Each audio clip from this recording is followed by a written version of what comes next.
For more than 2 decades, she's been queen of the airwaves as one half of the Kyle and Jackie O show that's dominated breakfast radio in Sydney. Well, Jackie O has now teamed up with her best friend Gemma to create a business that celebrates besties. And I got to sit down with Jackie and Gemma for this very candid conversation. Well, it is so nice to have you both here, Jackie and Gemma. Just amazing. You formed this company. It's called Besties. It's a big venture. When did you two meet, though? How long have you been besties? Oh, gosh. Well, Gemma was in a school uniform when I met her because I'm a little bit older than Gem.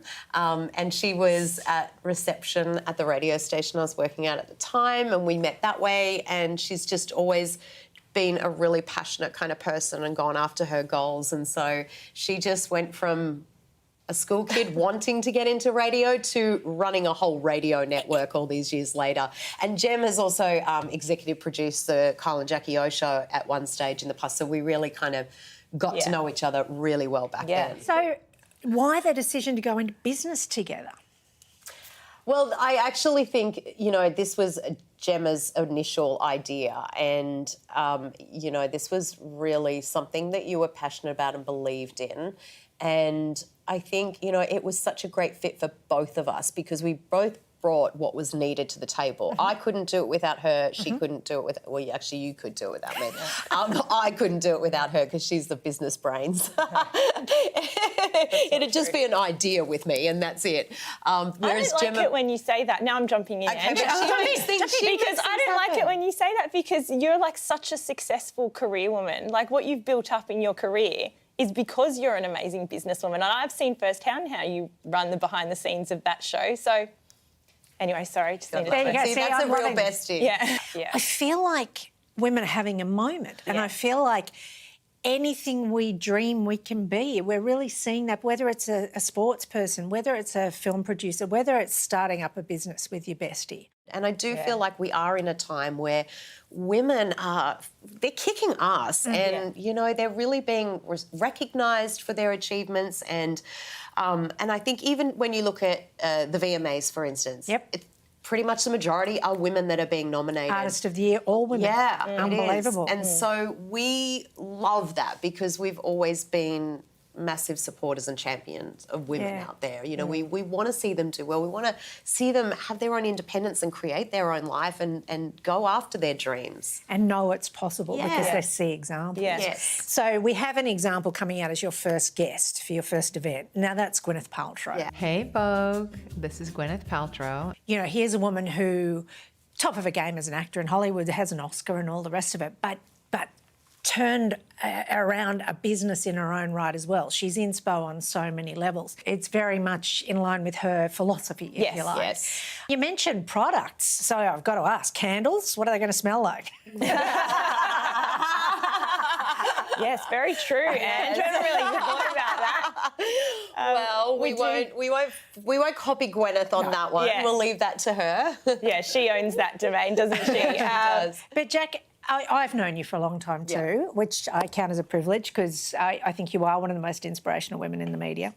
And I've just seen this old confidence that you used to have come back in the last few months. I hope you don't mind me saying that, but I've just seen the old Jackie come back. Yeah. And you obviously feel great, you're looking great. What was the moment? What flicked the switch? What got you back on track? It was probably a number of things in terms of working on myself and just kind of taking it one step at a time, one day at a time. I think sometimes when you get into a rut, it feels really overwhelming and you don't even know where to begin to course correct. And so for me, it was just one little thing at a time, which might have been perhaps just starting meditation or, journaling is an incredible thing. One thing I would really recommend for anyone out there going through difficult times is it sounds crazy to write it all down, but to ask yourself a question and then answer it, you'd be amazed by what what kind of answers you respond with when you take the time to write it, as opposed to just thinking it when you're in the car. And I think you kind of learn a lot about yourself, and then you just do little things at a time. So starting exercise, it was a work in progress. It didn't happen just like that.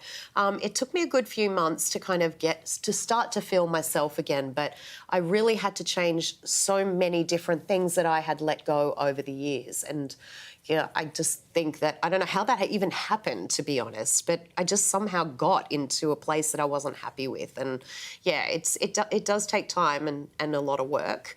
But be patient, be kind to yourself. When you read and hear the speculation in the Jackie O column in the Daily Mail, in which you seem to appear most days, about, all the allegations of how you've lost weight and all of that sort of thing, does it prompt you to perhaps think that one of the things you do with Besties is say, look, let's clear this up once and for all. Let me tell you how I did it. Because I think so many women would love to hear those sort of things that you're talking about, about journaling, about the difference it can make to just get out the front door and go for a bit of a walk. So I feel like I guess I've clarified it in a way in terms of just purely, people were asking, did you take Ozempic? Did you do gastric band surgery? All those things I cleared up and said, no, look, I just cut out alcohol and I did a healthy diet and I was exercising. But I think you're right, there's more to it than that. And I think people look at that and go, but yeah, I don't know if that's just all it is. And I think, that is something that we should probably explore in depth, is talking about all those things that, are added to it that create the whole well-being of yourself. And I think, there is a lot involved. I'm only touching on it a little bit, but yeah, for sure, I'd be absolutely happy to share that part of my story. Because the other thing, Gem, is when you're watching a best friend go through tough stuff, it's hard. It hurts you as well. Yeah. And you must have been part of that, of dragging her. Come on, Jack. Come on. She was absolutely. Do you know what I mean? So it'd be great to hear that too. But it's really hard to pull yourself out of it. You and yourself alone, it probably isn't going to happen. And I'm really thankful that I have someone like Gemma who was able to do it with me and really kind of give me a little bit of tough love. But mostly it was all coming from this beautiful place of knowing that you can go back to that, the old Jackie. And I think it's, if you've got a best friend in your life that can do that for you, then you're incredibly blessed. That's great. Coming up, I've got a bit more, actually, where Jackie reveals to me her brush with breast cancer.